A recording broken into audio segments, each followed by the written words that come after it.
한번 옆 사람하고 인사하겠습니다. 하나님이 당신과 함께 하십니다. 하나님이 당신을 지키십니다. 창세기 35장 1절에서 15절은 야곱이 베델에서 하나님께 제단을 쌓은 사건을 기록하고 있습니다.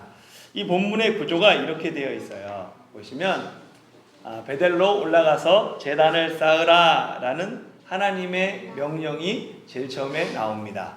그리고 이 명령에 대해 야곱이 순종하죠. 그래서 베델에 이르러 거기서 제단을 쌓습니다. 그랬더니 하나님께서 언약을 확인하고 하나님이 야곱을 축복하세요. 하나님이 복을 주시고, 이 구조와 똑같은 구조가 앞부분에 있었어요. 창세기 22장에 보면 아브라함이 이삭을 번제로 드릴 때도 이와 같은 구조로 되어 있습니다. 하나님의 명령이 먼저 있어요. 독자 이삭을 번제로 드리라. 그랬더니 이에 대한 아브라함의 순종이 칼을 잡고 그 아들을 잡으려 하죠. 그리고 하나님이 그것을 보시고 복을 주시고 축복하시고 언약을 확인하십니다. 내가 내게 큰 복을 주고. 보면 이 A와 A-는 둘 다 하나님의 명령이에요. 야곱에게는 일어나 베델로 올라가서 거기서 하나님께 제단을 쌓으라 라고 명령하셨고, 아브라함에게는 내 독자 이삭을 번제로 드리라 라고 명령하셨습니다. 이 명령 둘은 둘 다 제사와 관련되어 있어요. 번제를 드려야 되고요, 제단을 쌓아야 되죠. 그리고 또 제사 장소도 하나님이 말씀하셨어요. 베델 그리고 모리아산이라고 직접 말씀하셨죠. B와 B-는 하나님의 명령에 대한 인간의 순종입니다. 야곱은 베델에서 제단을 쌓았고, 아브라함은 모리아산에서 아들을 잡으려고 했죠. 둘 다 하나님의 명령에 순종했어요. 그랬더니 C와 C-는 그 순종한 사람에게 하나님께서 언약을 재확인해 주세요. 이전에 했었던 그 언약을 재확인하시면서 축복합니다. 그 언약이 더 구체화되죠. 그래서 아브라함에게는 하나님이 내 씨로 말미암아 천하 만민이 복을 받을 것이다 라고 말씀하시고, 야곱에게는 한 백성과 왕들이 내 허리에서 나올 것이다 라고 축복해 주십니다. 하나님이 명령하시고 그 명령에 대한 인간이 순종하고, 그리고 그에 대한 하나님이 다시 축복하는 이 구조는 성경에 나오는 가장 대표적인 구조예요. 이 구조는 그래서 아브라함과 야곱에게만 적용되는 원리가 아니라 오늘날 우리에게도 똑같이 적용되는 성경의 핵심 원리입니다. 신명기 28장, 복과 저주의 장이라고 불리는 신명기 28장 1절 말씀 같이 한번 읽어볼까요? 시작. 내가 내 하나님 여호와의 말씀을 삼가 듣고 내가 오늘 내게 명령하는 이 모든 명령을 지켜 행하면 내 하나님 여호와께서 너를 세계 모든 민족 위에 뛰어나게 하실 것이라. 아멘. 여호와의 말씀을 듣고 그 말씀을 지켜 행하면, 하나님이 하신 그 명령을 우리가 순종하면 너를 모든 민족 위에 뛰어나게 하실 것이다 라는 것이 하나님의 축복이죠. 사실 이스라엘이 이 말씀 하나 붙잡고 2000년 넘게 살아서 지금 세계에 많은 영향력을 미치는 민족이 되었습니다. 그 말씀에, 하나님의 말씀에 순종하기만 하면 하나님이 반드시 세계 모든 민족 위에 뛰어나게 하실 것이다 라는 것을 말씀으로, 나에게 주시는 말씀으로, 우리 민족에게 주시는 말씀으로 붙들고 살아갔더니 하나님께서 복을 허락하셨습니다. 하나님은 오늘날에도 하나님의 말씀인 성경을 통해 우리 가운데 명령하세요. 말씀하십니다. 그리고 그 말씀에 순종한 사람들에게와 언약을 맺으시고 그 사람을, 그 가정을 축복하시죠. 언제나 순종하는 사람에게 하나님의 복이 임한다라는 이 사실을 믿으시기를 바랍니다. 우리는 지난 시간 총체적인 위기 가운데 놓인 야곱과 그 가정을 향한 하나님의 명령, 그리고 야곱의 순종, 결단을 살펴보았습니다. 하나님의 명령에 야곱은 자기 가족과 모든 사람들을 모으고는 그들에게 세 가지 결단을 요구했어요. 이게 보면 너희 중에 있는 이방 신상들을 버리라. 자신을 정결하게 하라. 너희들의 의복을 바꾸어 입으라. 이 세 가지에 대한 의미는 지난 시간에 살펴보았습니다. 오늘은 3절부터 살펴보려고 해요. 같이 한번 3절 말씀 읽어볼까요? 시작. 우리가 일어나 베델로 올라가자. 이 환난 날에 내게 응답하시며 내가 가는 길에서 나와 함께 하신 하나님께 내가 거기서 제단을 쌓으려 하노라 하매. 아멘. 야곱은 자기 사람들에게 이야기해요. 우리가 올라가 베델로 올라가 우리가 일어나 베델로 올라가자라고 촉구합니다. 야곱이 사람들에게 촉구하는 이유는 두 가지 중에 하나예요. 두 가지 다일 수도 있죠. 첫 번째 이유는 뭐냐면 가나안 땅의 주민들이 언제 보복할지 알지 못하기 때문에 그렇습니다. 야곱의 아들들이 세계 성읍 사람들을 잔인하게 살해하고 그들을 약탈했어요. 그로 인해 가나안 족속, 브리스 족속이 언제든지 복수할 수 있는 긴박한 상황입니다. 주변 가나안 족속이 복수하기 전에 조금이라도 빨리 도망하기 위해서 야곱은 사람들에게 재촉하는 거죠. 두 번째 이유는 뭐냐면 하나님의 명령에 신속하게 순종하고 이 하나님의 명령을 이행하기 위함입니다. 여측이심 기억하시죠? 화장실 갈 때와 나올 때 마음이 다른 것이 사람의 마음이에요. 많은 사람이 생각지도 못한 인생의 불행을 만나면 자기 잘못을 반성해요. 암에 걸린 사람이 맨 처음에 현실을 부정하고 그 다음에 하는 게 뭐냐면 자신을 반성하는 거예요. 마찬가지입니다. 왜 이런 일이 내게 일어났지 자신을 돌아보며 반성하죠. 야곱도 그랬어요. 특별히 하나님이 야곱에게 베델로 올라가 제단을 쌓으라 라고 명령하시니까 야곱이 까마득하게 잊어버렸던 그 베델의 소원을 기억하게 되는 거예요. 그리고 자신이 그 소원을 지키지 않았다는 것을 깨닫게 되죠.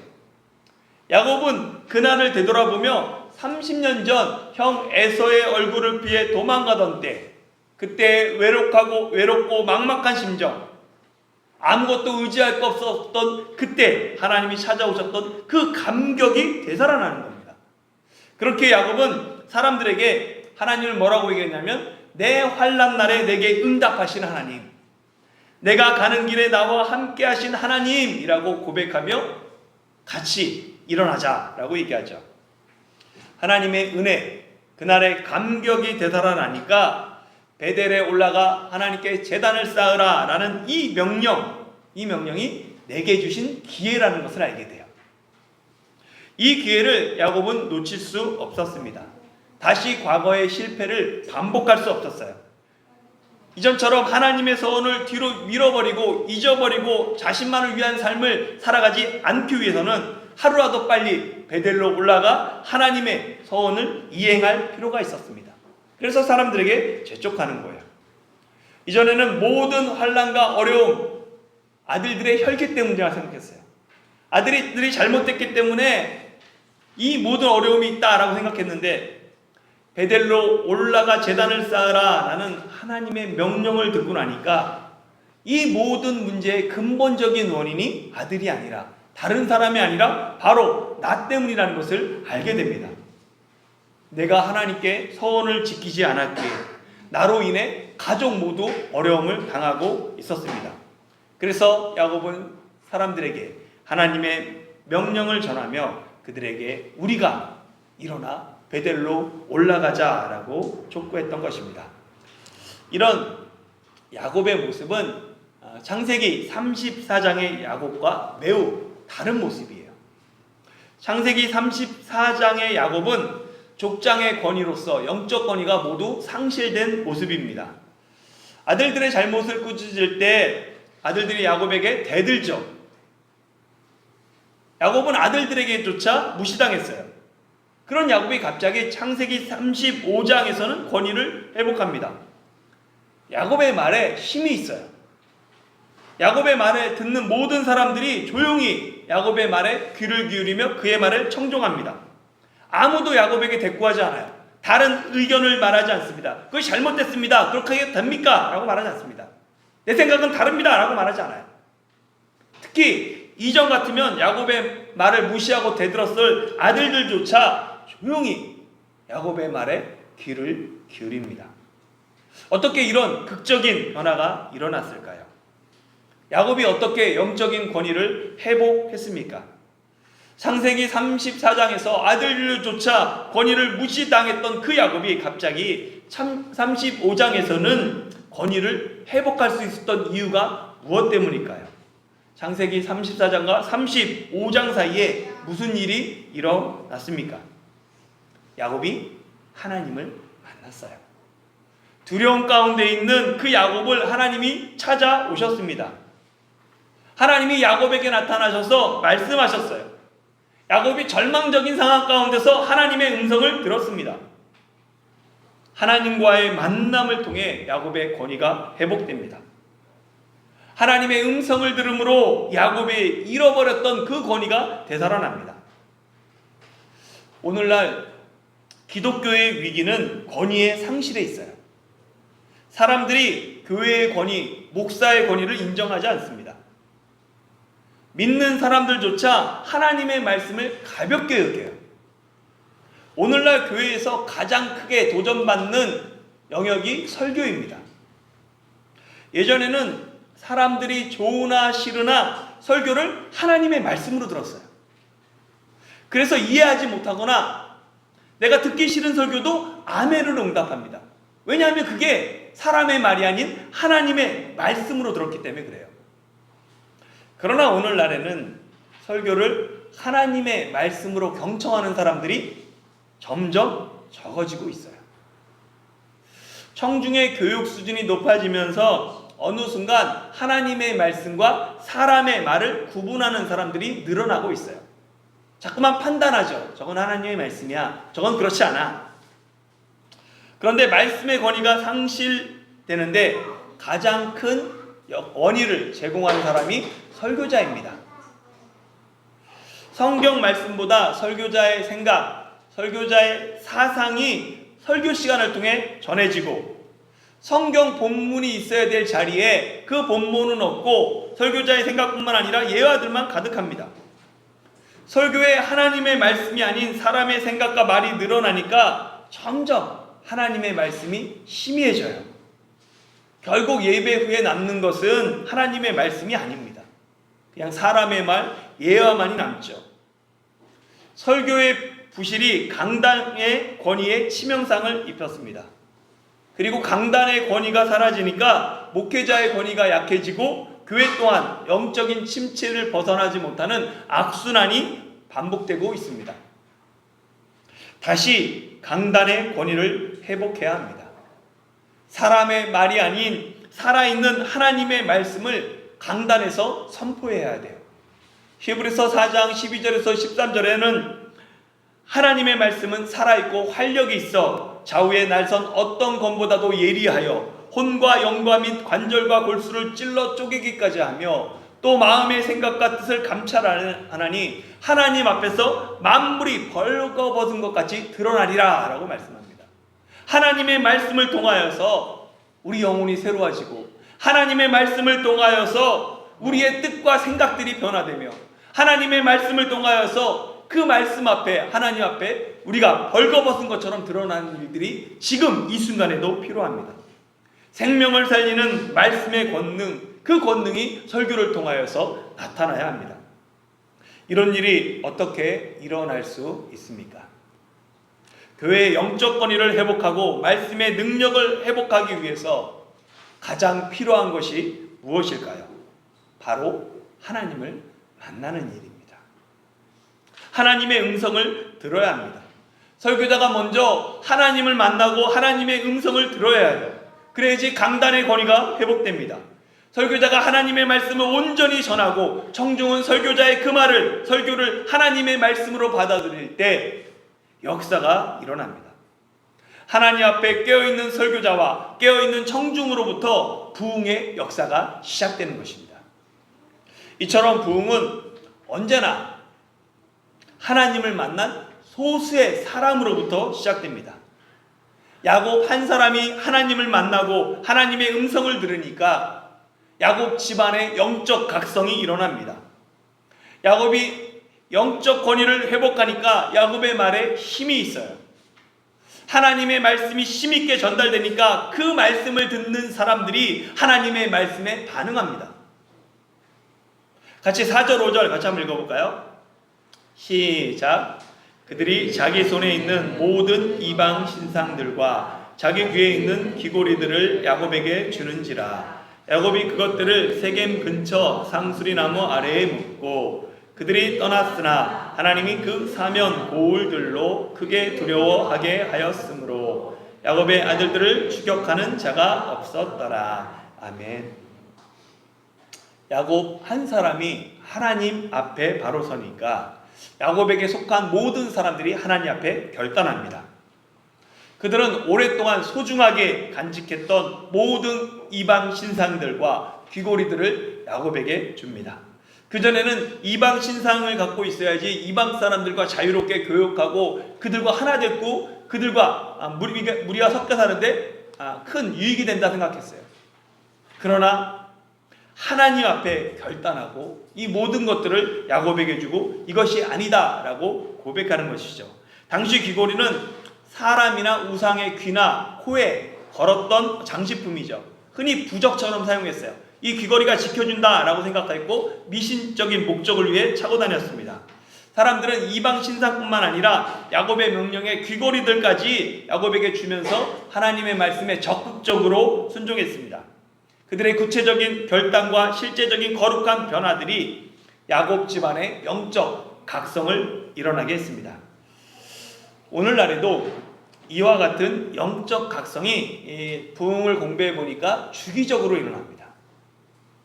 가장 최근에 일어난 부흥이 미국 에즈베리 부흥입니다. 2023년 2월 8일 미국의 켄터키주의 에즈버리 대학교 채플에서 시작한 부흥이 2월 24일까지 이어지면서 미국 전역으로 확산되게 돼요. 이 에즈베리 부흥은 채플 시간에 학생들이 의무적으로 드려야 되는 그 예배 시간에 한 분이 와서 설교를 했죠. 그러면서 이렇게 얘기해요.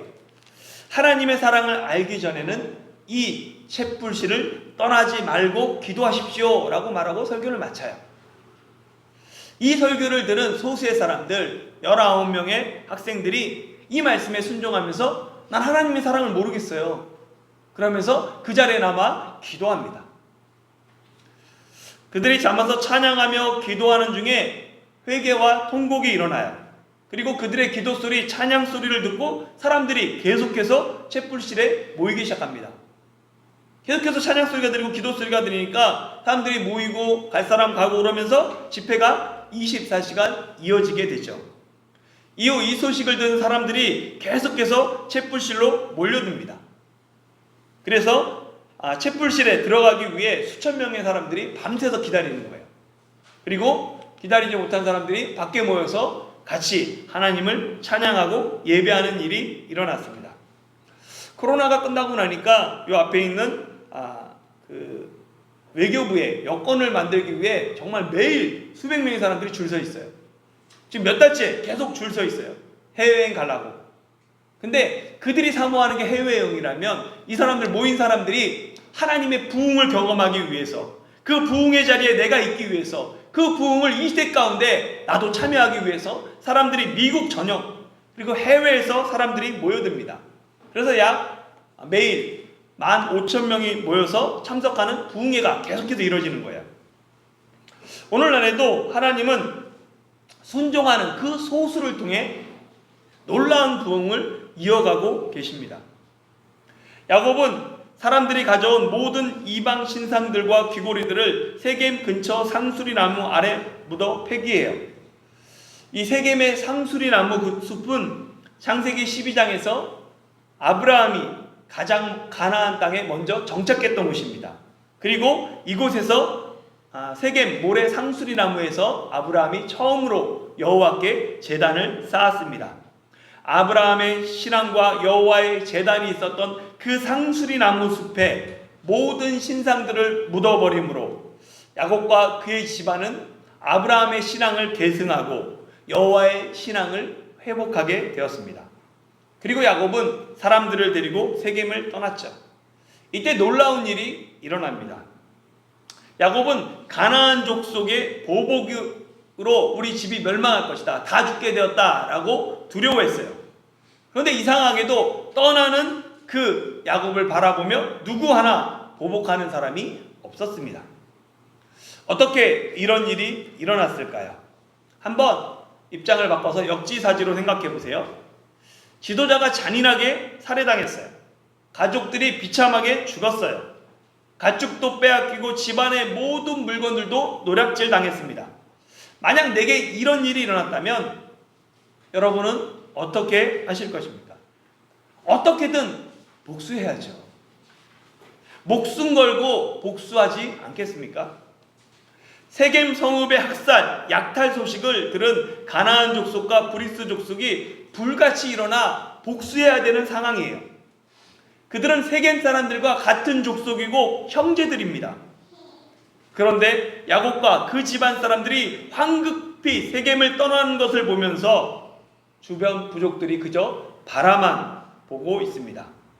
복수심에 불타야 할 사람들이 그저 눈치를 보며 도리어 야곱 사람들을 크게 두려워했습니다. 어떻게 이런 일이 일어났습니까? 두 가지 이유를 생각해 볼 수 있어요. 첫째는 하나님의 말씀에 순종하면 하나님이 지키십니다. 하나님이 그 말씀에 순종한 야곱과 야곱 집안들 지켜주셨기 때문에 그래요. 순종하는 사람에게 하나님의 복이 임하기 때문에 그들이 두려워하며 보복하지 않았다는 것이죠. 둘째는 뭐냐면 야곱이 영적 권세를 회복했기 때문입니다. 영적 권세를 회복하니까 야곱이 이방인들에게 두려운 존재가 되는 거예요. 하나님이 함께 하시니까, 하나님의 임재가 있으니까 이방 사람들이 야곱을 두려워합니다. 이전에 이방 사람들은 야곱이 수가 적기 때문에 우리와 섞여 살아도 위협이 되지 않는다고 생각했어요. 그래서 세경성 앞에서 장막치며 살 수 있었던 거예요. 수도 얼마 되지 않고 언제든지 멸할 수 있고 우리한테 큰 해가 되지 않는 사람들이니까 용납해 줬던 거죠. 그런데 야곱이 영적 권세를 회복하니까 사람들이 도리어 야곱을 두려워합니다. 정확하게 표현하면 사람들이 두려워한 것은 야곱이 아니라 야곱과 함께 하신 하나님이었죠. 하나님이 야곱과 함께 하시니까 사면 고울들이 큰 두려움에 빠집니다. 하나님이 보잘것없는 야곱을 이방 사람들 가운데서 크게 하셨습니다. 모세가 처음 바로 앞에 섰을 때 모세의 모습은 보잘것없고 초라한 모습이었어요. 우리가 쉽게 영화에서 보는 것처럼 그렇게 막 번듯하지 않았어요. 남루한 목동의 옷을 입고 있었고 손에는 어디서나 볼 수 있는 목자의 지팡이, 초라한 목자의 지팡이를 든 나이 80의 노인이었죠. 그 노인이 바로 앞에서 여호와의 말씀을 전한다는 것 자체가 말이 되지 않았습니다. 당연히 미친 노인에 취급받지 않으면 다행이었죠. 그런데 하나님이 모세와 함께 하시고 모세에게 능력을 주시니까 모세가 이집트에서 여러 가지 재앙들을 그를 통해서 하나님이 내리시기 시작합니다. 그러자 모세를 바라보는 시선이 변화돼요. 출애굽기 11장 3절에 보면 이렇게 되어 있어요. 여호와께서 그 백성으로 애굽 사람의 은혜를 받게 하셨고 또 그 사람 모세는 애굽 땅에 있는 바로의 신하와 백성의 눈에 아주 위대하게 보였더라. 이집트 사람들 눈에 하나님의 손에 붙들린 모세는 볼품없는 노인이 아닙니다. 아주 위대한 사람처럼 보인 거예요. 하나님이 모세에게 권세를 주시니까 바로의 신하와 백성들의 눈에 모세는 아주 크고 두려운 인물이 되었습니다. 그래서 이스라엘 사람들이 이집트 사람들에게 은금 패물을 구할 때 이집트 사람들이 그들이 원하는 것을 다 주었던 거예요. 왜냐하면 그들이 위대하게 보였고 그들을 통해 하나님을 보았기 때문입니다. 오늘날 우리 그리스도인들에게 하나님의 능력이 나타나야 합니다. 예배 속에서 하나님의 임재를 느끼고 설교를 통해 하나님 앞에 두려움을 느껴야 합니다. 하나님을 경외하는 마음을 회복할 때 교회가 영적 권위를 회복하고 세상 사람들이 하나님을 두려워하게 됩니다. 야곱이 세겜을 떠날 때 그 사면 고울들이 느꼈던 그 큰 두려움이 오늘날 우리가 회복해야 할 하나님의 권세입니다. 그리고 드디어 야곱이 30년 만에 다시 베델로 돌아와 그곳에 제단을 쌓고 그곳을 베델의 하나님이라고 불렀습니다. 30년 전 야곱이 가장 외롭고 두려울 때 만나주신 하나님의 은혜를 기억하며 야곱이 다시 하나님 앞에서 시작하는 자리가 베델입니다. 과거의 은혜를 기억하고 현재의 신앙을 점검하고 다시 미래를 하나님께 맡겨드리는 그 자리가 바로 베델입니다.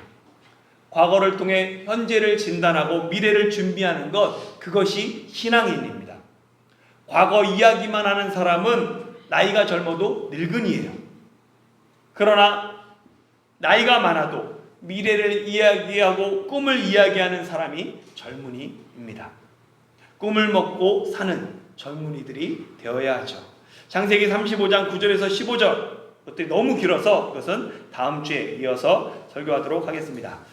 사랑하는 성도 여러분, 야곱 한 사람이 하나님을 만나니까 그 가정이 변하는 계기가 되었습니다. 한 사람이 하나님 앞에 깨어 있으니까 그 가정이 살아납니다.